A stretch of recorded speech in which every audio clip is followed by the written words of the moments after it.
everyone's looking for the young guy. They're looking for McVay. I think take a shot out Todd Bowles, get him a second shot at head coach, and see if he can do it. I don't think they will. If they don't have Anthony Davis, I'm saying it right now. If Anthony Davis is out for the playoffs, they don't make it out of the first round. It's crazy. And our kids will know how great Tom Brady is because he's going to be playing.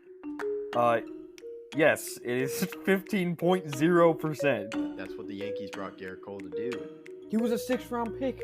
This is a fairy tale story that's being written in front of our eyes. People like to call them their JV team, and they just stole one of their better players. They didn't struggle against the Padres. The Padres didn't really put up a fight in most of the games.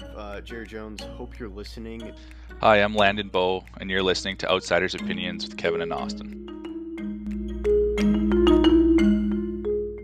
What's up, y'all? Welcome to our NFL Opinions of the Week. Today, we're going to be reviewing the 2018 NFL Draft. That's a big draft. We're going 1 through 32, all players. And the man that has a list of 32 players drafted, Austin. Yeah, we usually do this in reverse order, Kevin, but this one I think we have to do in order because it's like a redraft. So yes, we'll go in order. This isn't based on who was at these positions. This is just, it's sort of a redraft. It's sort of not a redraft. If we had 32 straight picks, basically, who do we think was the most valuable pick at each slot? Or it's basically our big board. Who do we think is most valuable going through? I'll let you start. All right. I don't think this one's big, obvious, because it's number one overall pick. You're looking at potential, but this guy was a project at the time of the draft. But if he's going to a great team with a lot of love and it's not like a typical number one team, I think Josh Allen. That's my pick. Yeah, I think that's easily the best choice here. Josh Allen is the best player in this draft, and that's mainly because Lamar has been so injured. And I do think probably if we're talking about better players, there could be some better players in here, and when we get to them or get to that person, I think is probably better than Josh Allen if we're talking about at their position. But when you talk about positional importance, and you don't get more important than the QB, and it's not really all that close. Yep. All right, I'll let you go. Who's your number two? So my two, I kind of talked about it when I was talking about Lamar Jackson. It's Lamar Jackson. He is in that same tier, MVP candidate with Josh Allen. The only issue is health, and if he was more healthy, I may have a different list. Yes, I agree. Lamar Jackson's my two. He seems a little bit more finished, but that just doesn't have high as a potential as Josh Allen, just with that throwing ability, but still a great option at the quarterback position. My three is Quentin Nelson. Wow. Yeah. I didn't go Quentin mainly because he had a down year this past year.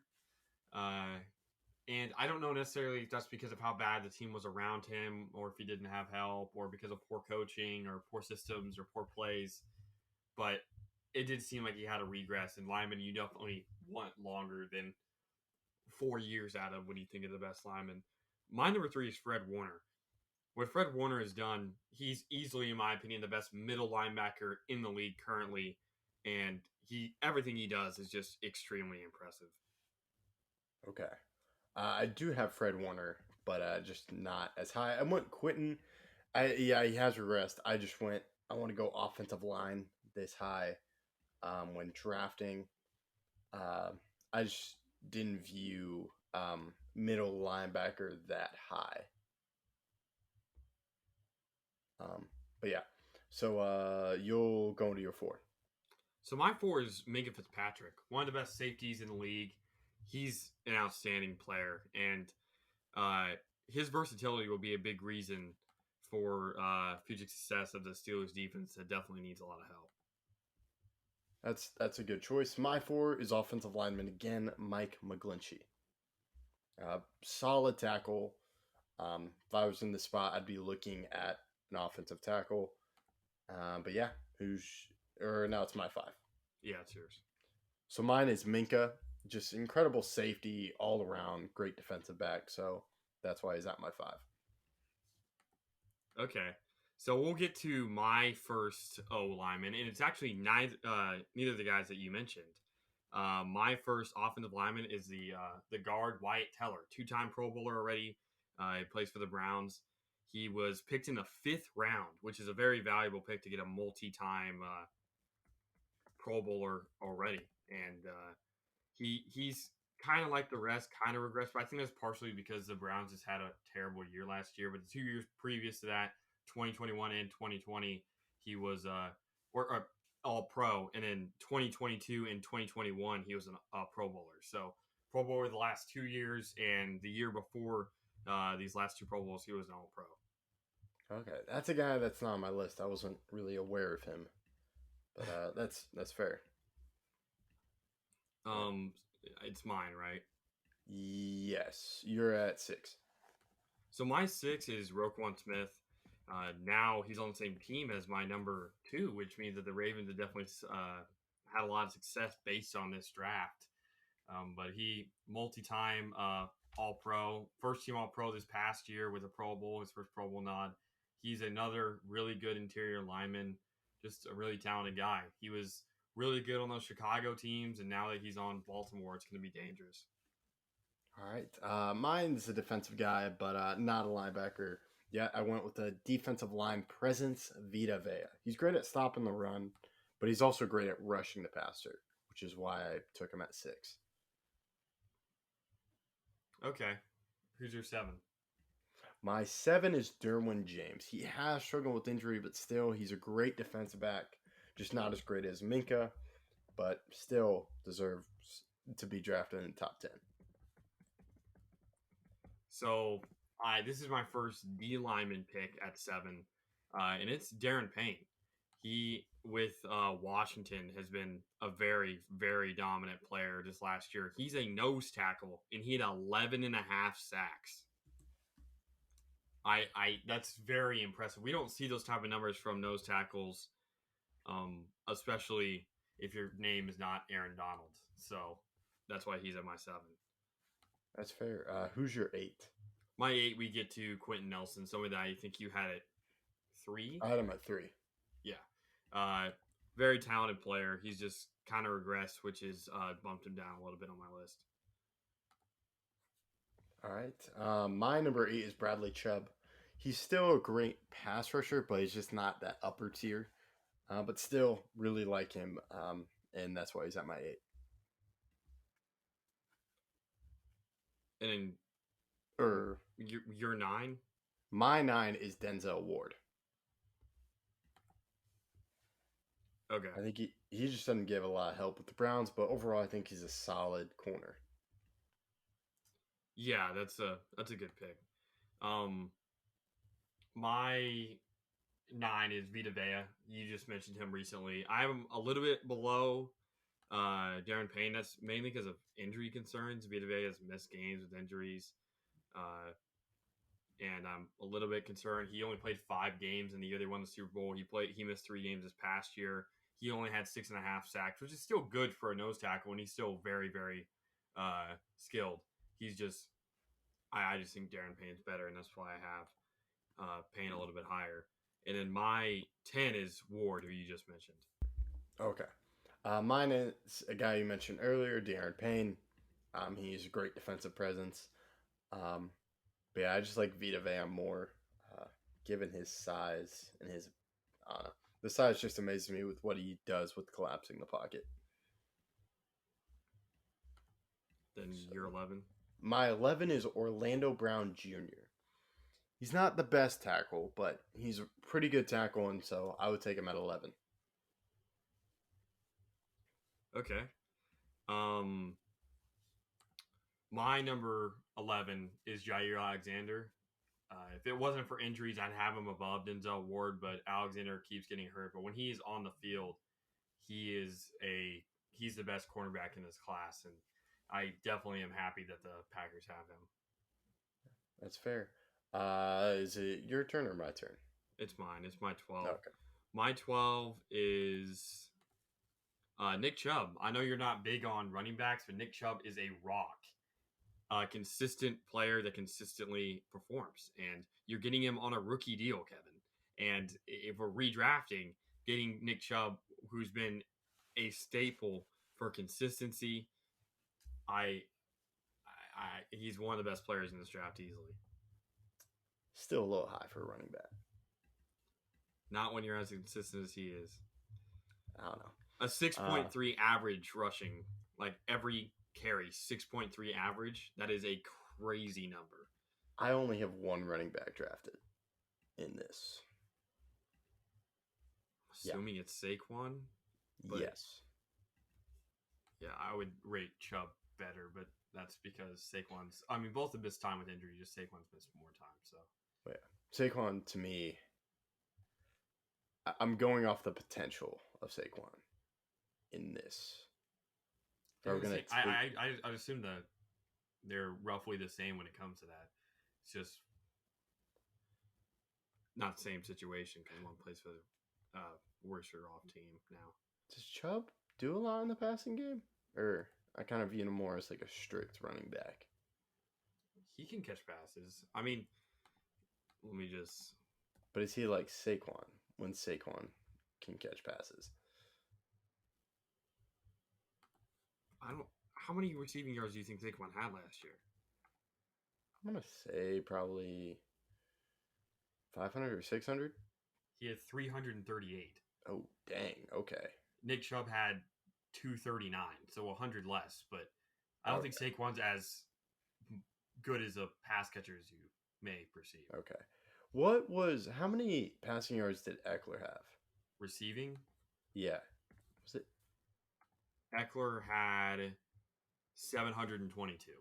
Oh, okay. So I just have Over my double. view of passing. Yeah. But I would have gone. I still think Saquon, while he's dealt with injuries, I would have taken him over Chubb. But he's close. Who's your 12? My 12 is Fred Warner. This is where I'd probably go middle linebacker, and he's the best linebacker, as you mentioned. So, in this class, as it turns out. So, he'd be my 12 pick. Your 13? My 13 is Roquan Smith. So, linebacker to linebacker. This is where I would go. And, yeah, that's pretty much same thinking. It's just Fred Warner's off the board. And Roquan has been incredible. Yeah. My 13 is Mark Andrews. One of the top 3 tight ends in the league easily. Everything that he does, it really does help that they got. I mean, imagine the Ravens who took Mark Andrews and Lamar Jackson, and they have Roquan Smith from this draft, even though they didn't take him in the draft. But 2018 was a big year for them, and that's why they had to get Lamar signed. But now that they do, they should be well off for the future. That's fair. This one, I was going off draft too, and like quarterback. He was a good quarterback. Well, he was coming off the Heisman. I have Baker at 14. Interesting. So That's I was really not happy. what I would have anticipated from you. But if it's just now Baker, maybe he can change. We'll see. But probably at 14, it would have made sense to take him, and then you get more time to work on him. And he's probably not in his. I can't think of the right word, but he would be in a stable situation if he was drafted at 14. Yeah, I think there's a good chance of that. My 14 is J.C. Jackson, a guy that went undrafted, a very, very talented corner, and I just can't believe a guy like this goes undrafted. It's pretty incredible to me when a guy who has been a second-team All-Pro, been a Pro Bowler, he was a Super Bowl champion with New England his rookie year, and he played 13 games that season. He led the league in picks, and the next year still had 8 picks. He's a great corner. I know he got hurt this past season, but he hasn't shown like he's going to consistently get hurt yet, so I'd still take him here. Okay, that's fair. So is it yours? Sure. My 15 is Frank Ragnow, a 2-time Pro Bowler. One of the best centers in the league at this point, and he definitely was a great pick for Detroit when they took him. All right. My 15 is Cortland Sutton. going wide receiver here. I think he's arguably the best center in this class. You said Cortland Sutton and then said center. Oh! I said center. I meant wide receiver. I was thinking of Frank Ragnow. Let me go to wide receivers in this draft. He's my highest drafted one. Yeah, him and Chark are the only two Pro Bowlers. So it's really between them two, and I think that Sutton, especially when healthy, is better. The problem is health because he missed an entire season, basically. Really? So do you have Chark before Ridley? We'll get to that eventually, but I do have Sutton higher than both of them. Well, yeah, I have Sutton higher than both of them too. But yeah, I'll go into mine. 16, I have Tremaine Edmonds, great linebacker, and really young, so I would have drafted him here too. What are we on? 16? Yeah, 16. My 16 is Bradley Chubb. I know you mentioned him a while ago, but for me, again, it's just another guy that's unfortunately missed a lot of time with injuries, and injuries are definitely not something that you want to face at the defensive end, outside linebacker type position. And he has not played 10 games. Oh, Or wow. he played 15 games last year, but then he played 7, and he played 14, and then he played 4. So he's had 2 years where he's played less than 8 games. And that concerns me as a young defensive end in this league.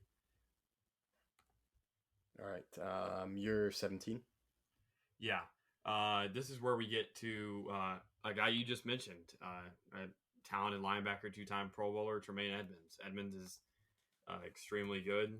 It's weird, or it's going to be weird next year seeing him on a new team. He's with the Bears now, who he fills in basically what they lost with Roquan. And while he's not as good, he's still very talented.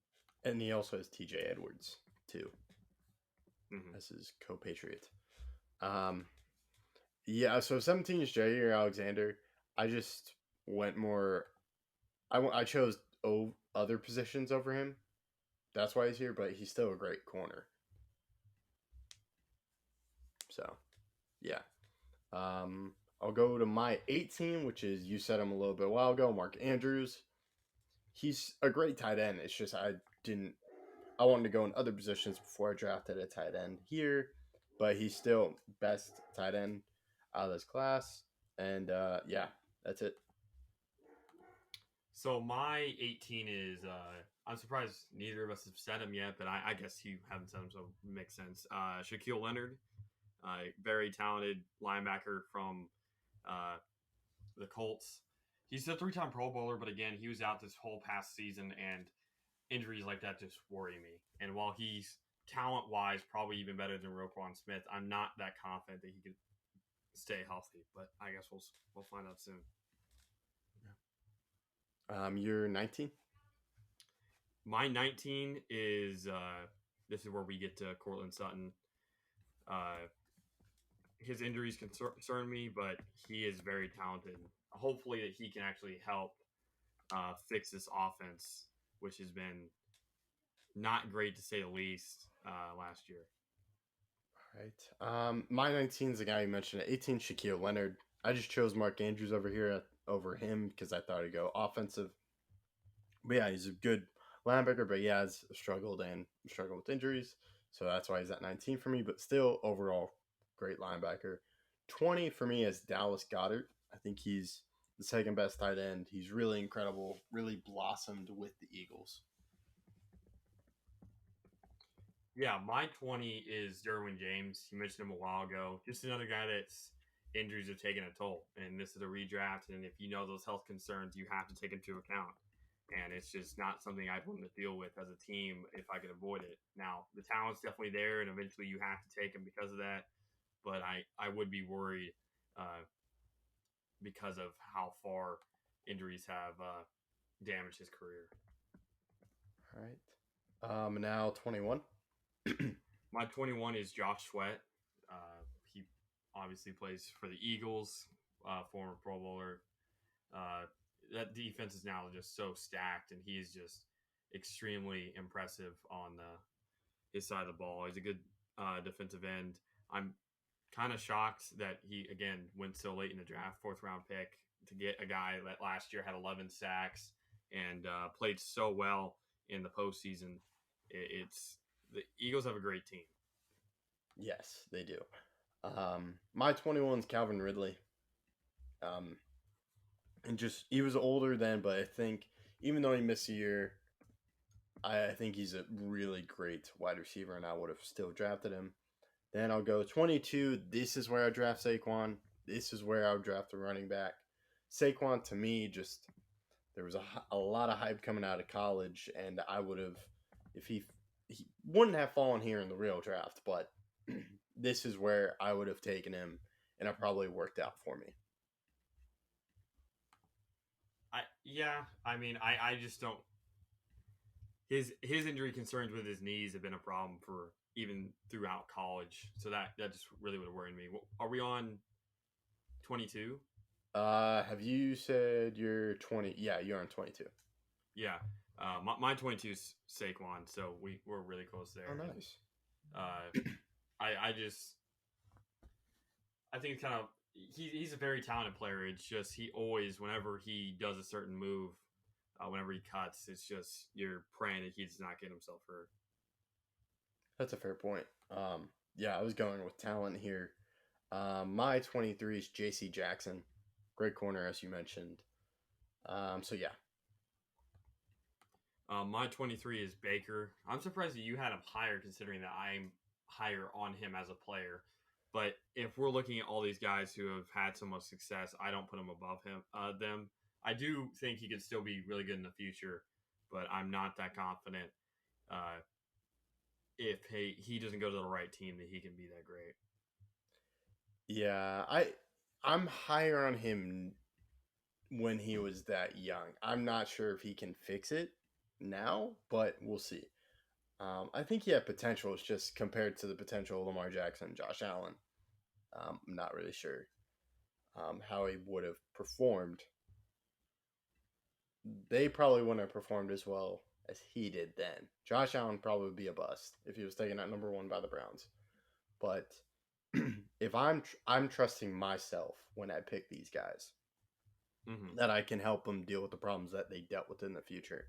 It's kind of going into the past and fixing stuff. Got it. That's how I viewed it. Okay. So my 24 is Dalton Schultz.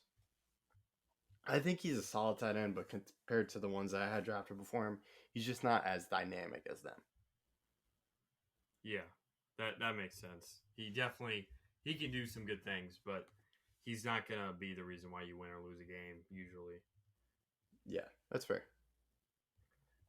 My 24 is Orlando Brown Jr. You had him a lot higher than I did. It's just, he's not as consistent as I'd like to see from a O-lineman. He also like many O-linemen, has missed some games.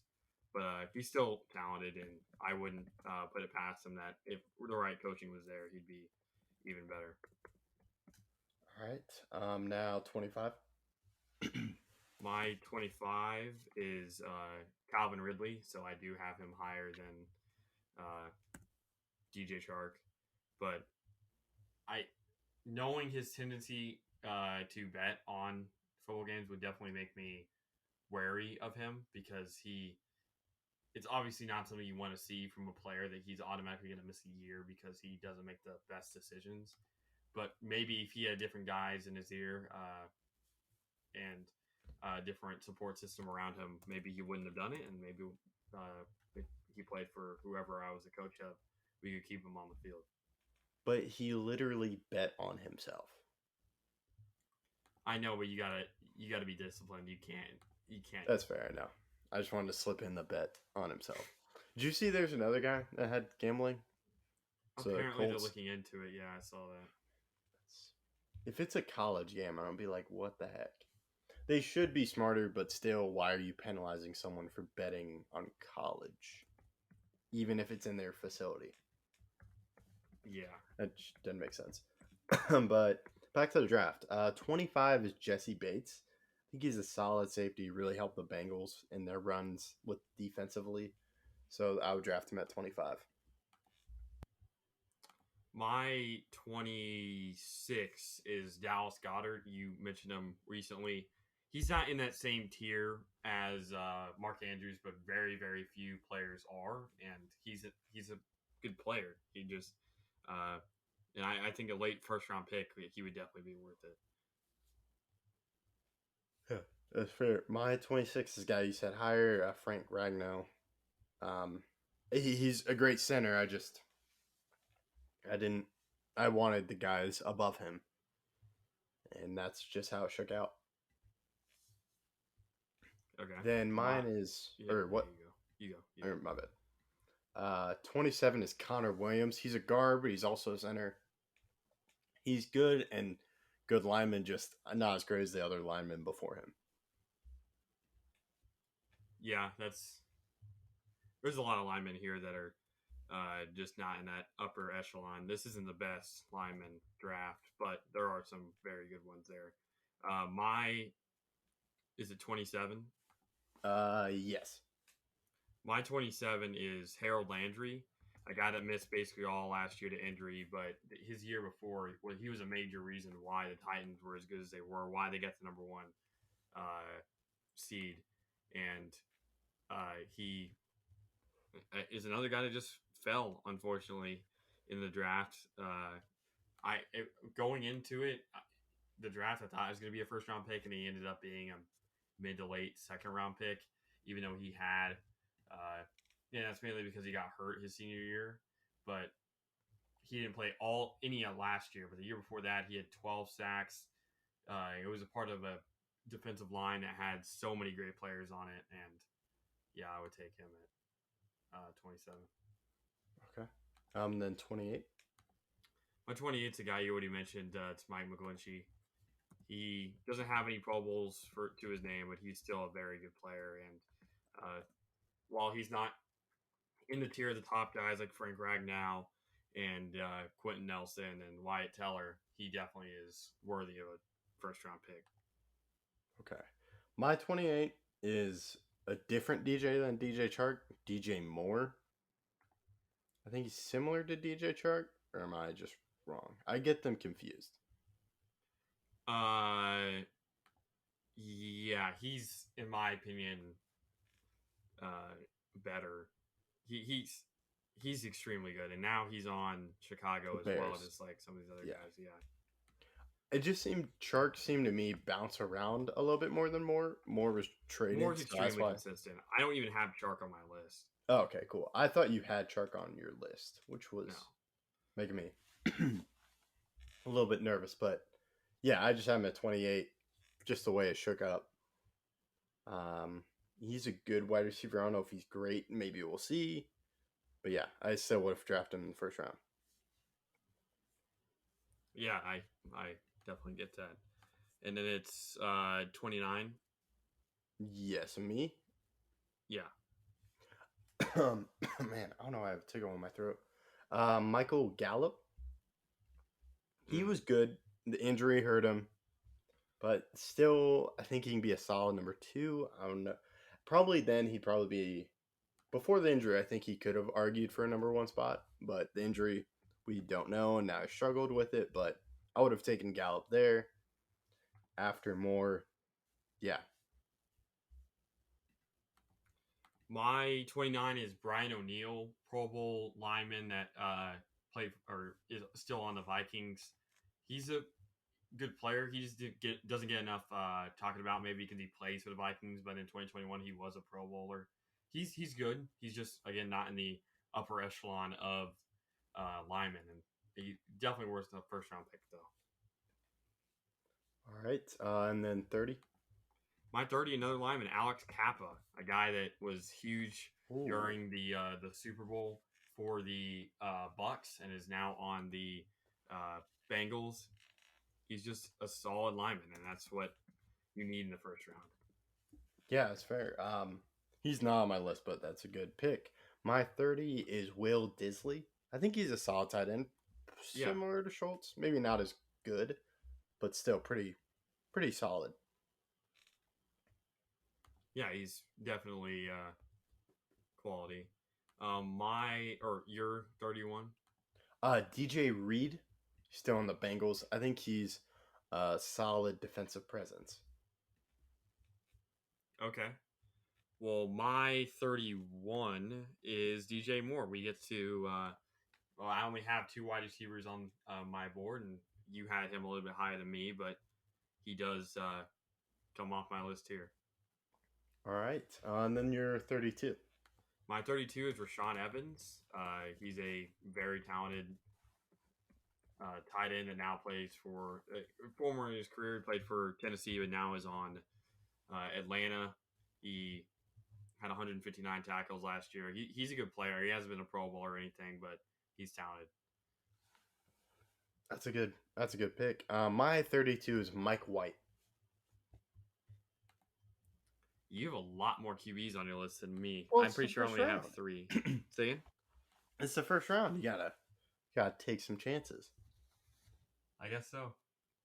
I did not have Josh Rosen. I don't blame you. Yeah. But yeah, so I just went Mike White with the quarterback. I would have been interested to see if he was that young and see how well he was. But yeah, that's all I got. It was a pretty good draft.